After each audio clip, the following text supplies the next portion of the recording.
All right. Today we're going to talk about satellite motion. This is going to be kind of math heavy, but it's not too bad. And I'll show you how to work through everything and how to get to the stuff that you need to get through. Don't worry about that dot or that dot. That was just to mark the center of the circle. This is a planet. Okay, so you should draw the two concentric circles. This right here is the Earth. Okay, this is the center of the Earth. Okay, and this out here is the orbit of some satellite that's out there somewhere. Okay, so over this unit, we've learned two things about circular motion. We learned that the force of gravity on any object is F equals our universal gravitational constant times the mass of the two objects divided by the distance between them squared. Okay, that's the force that attracts them. But we also know that anything traveling in a circle has to have a centripetal force on it. Because that was the force of gravity, and this is our centripetal force. And our centripetal force equals the mass of the object that's getting moved times its velocity over the radius of the circle. Well, the distance between the two objects and the radius of the circle is these are actually, for what we're going to do, these are going to be the same thing. All right, so if you have one thing orbiting another, if you have a satellite orbiting a planet, the distance that the satellite is from the planet is equal to the radius of the circle. So we're just going to call this r squared instead. Okay. So we can find a number of things with our with this information here, because if we have a satellite that is traveling around, it's got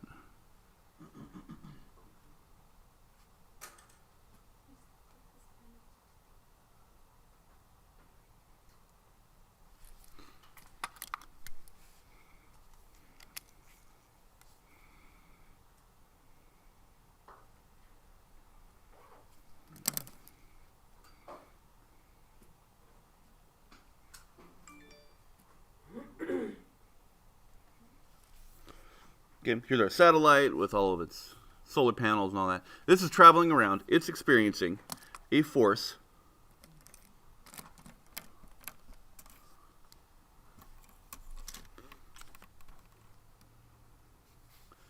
directed towards the Earth.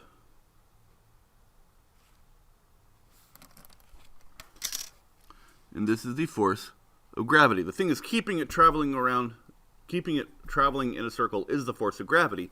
But this is equal to our centripetal force, that the force of gravity in this case is our centripetal force. So if this is the case, then we can set these two equations equal to each other. Because the force of gravity equals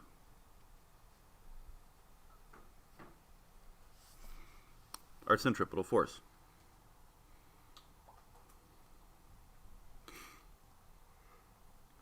I'll just call this Earth. ME. Alright, so there are certain things that you may be able to see here. If there's an M1 on both sides, then that can disappear. Or they will cancel each other. Because what we're about to study here has nothing to do with the actual mass of the satellite. Okay. So we can do one of two things. Oh, the other thing is we have one R here and two R's over here, so we can get rid of this R. And that'll just become R to the first, or just R. So we can rewrite this as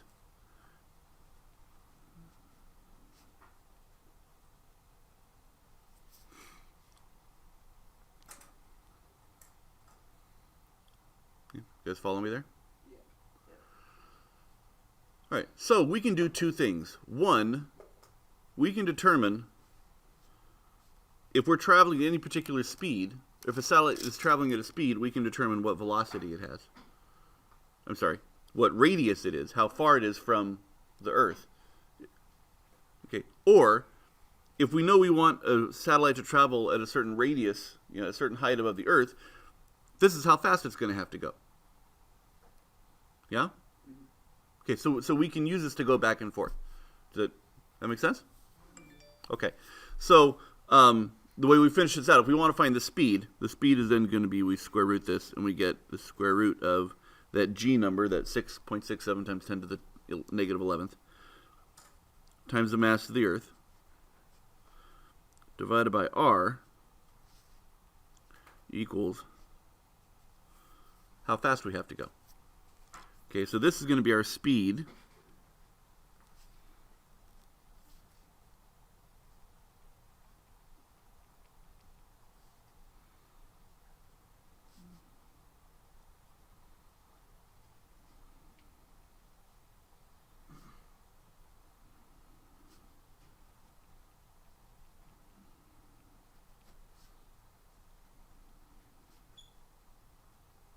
Okay, and this last part is kind of important.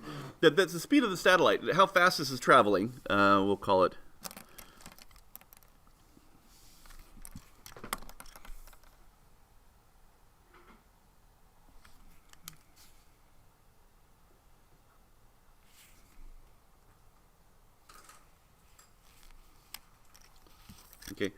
that this velocity is given by this value, but the speed is determined, but this radius is from the center of the Earth, not how high above the ground it is.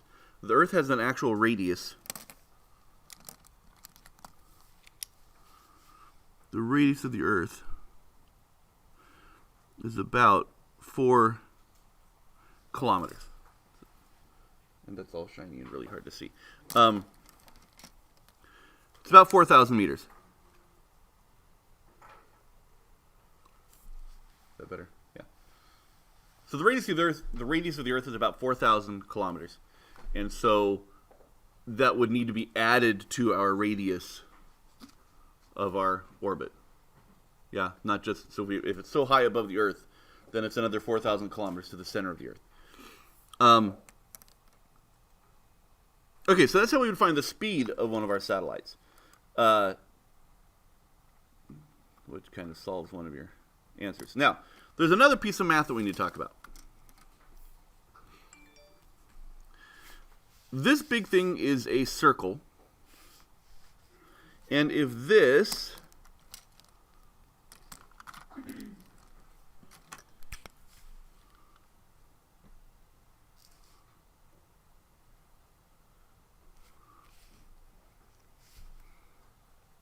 if that's the radius of our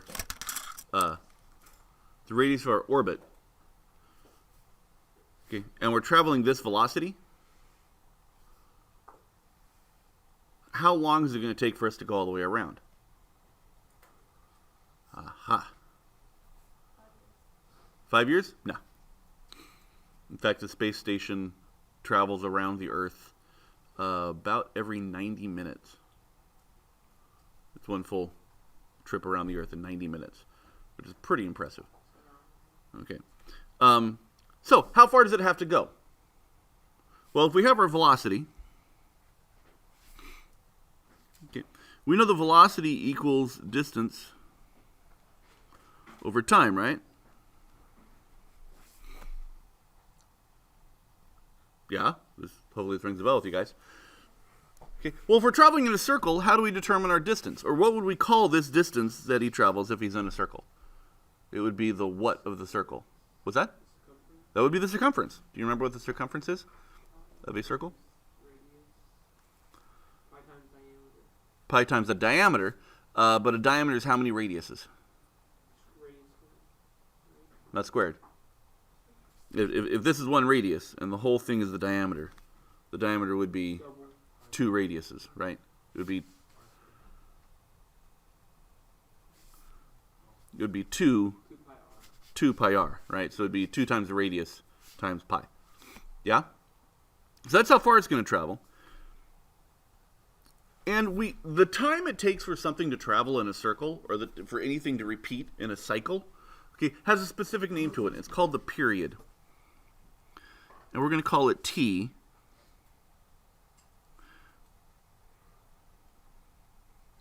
Okay, and this is the period, and it's the time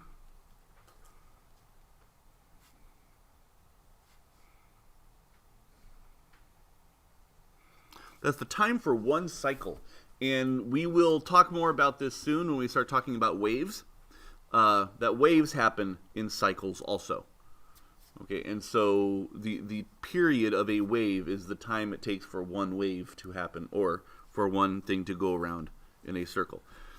All right, so now we have this v equals, our velocity equals 2 pi r over our total amount of time. Yeah? Okay, well that brings us to, we have something interesting. We've got our velocity equals 2 pi r over t, and it also equals this over here, this square root of g me over r. Okay, there was a guy named Johannes Kepler, hundreds of years ago, who, not so much with this stuff because he was before Newton, and Isaac Newton was the guy that came up with this gravitational constant and really defined how satellites moved. But he had already figured out these laws, and from these laws, Isaac Newton was able to come up with the equations for them. Okay, but essentially what happened is that this v was set equal to this v. So we have to do a little more algebra here. Mass of the Earth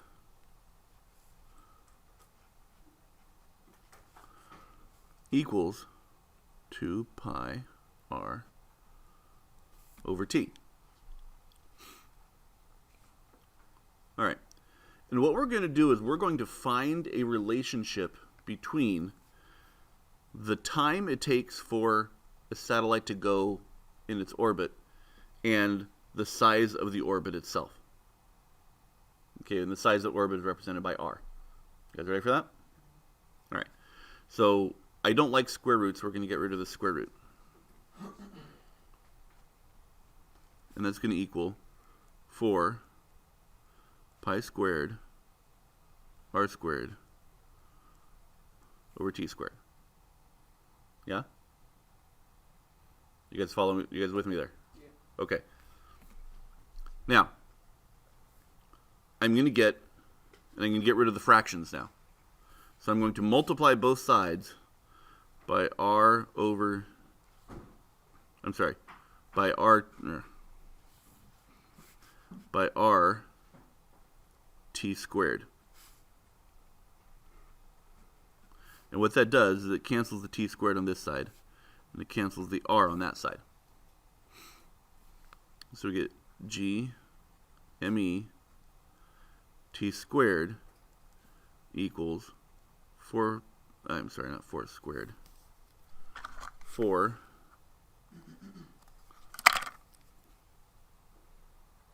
pi squared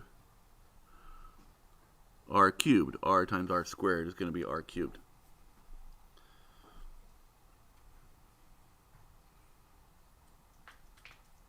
All right, we're almost there. So, our period is equal to 4 pi squared over g me r cubed. And this is what Johannes Kepler had discovered many years before Newton. That the period of the time it takes for you to go around your orbit squared is proportional to the radius cubed, which is a really funky way of how he did all that math and how he did the algebra. He did it just from the numbers. He found the pattern from that. But this is one of Kepler's laws.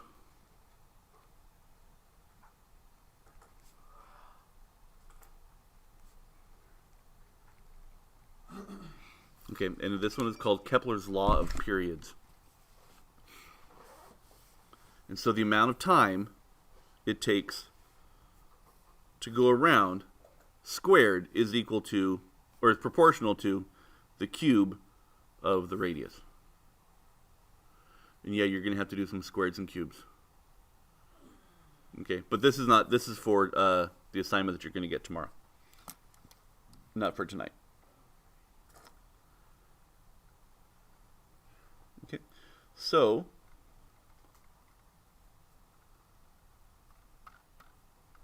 that is pretty much it for tonight. So I just want to check one more thing.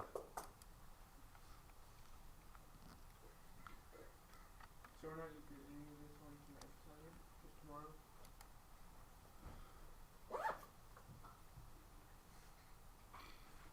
Okay, actually this should be enough to take you through the rest of the chapter.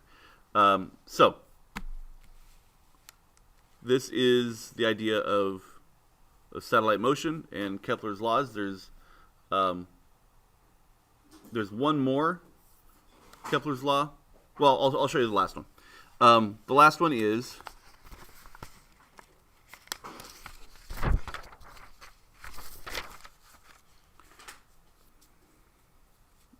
the last Kepler's law is this, and it's, I'm going to exaggerate it a little bit.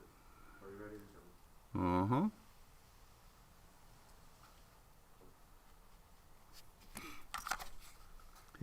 It's a really crappy oval. But you get the point. There's another the next Kepler's law.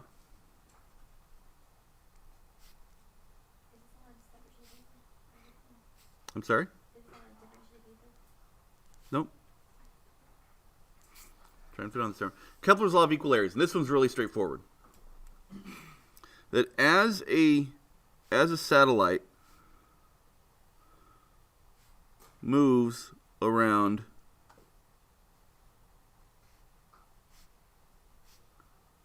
their orbit. Okay, so I separated these. I'm simulating, but I separated these by a certain amount by a certain time period. So let's say you took this every couple weeks, every 3 weeks or so. That the area that gets swept out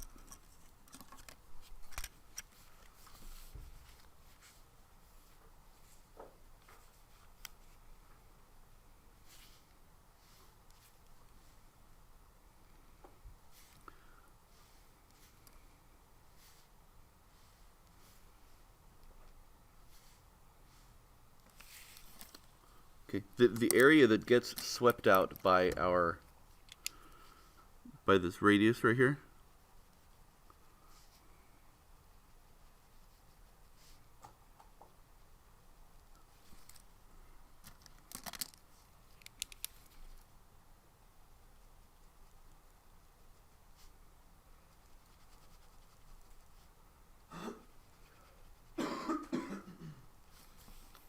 okay, that if each of these is an equal amount of time between each little step here, that the area of each of these little triangles is the same. Okay, and the way we say that is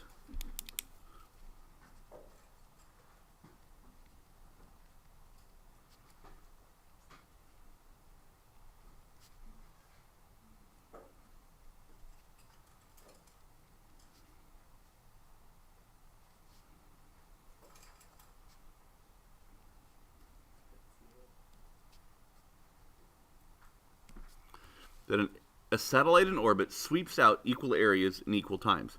That also means that one of these is going to be equal to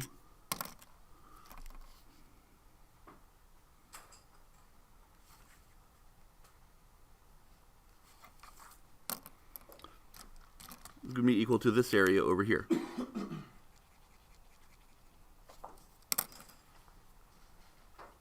Okay? And so the only way this works is if you are closer to the center of your orbit, or the focus of your orbit, the faster you're going to move, and the further away you are, the slower you move, and that's the only way you can sweep out those areas. Okay? And that's the other one of Kepler's laws that you guys need to know. So the equal areas, and then there's the law of periods. Okay. And that should be enough to get you through the rest of our packet.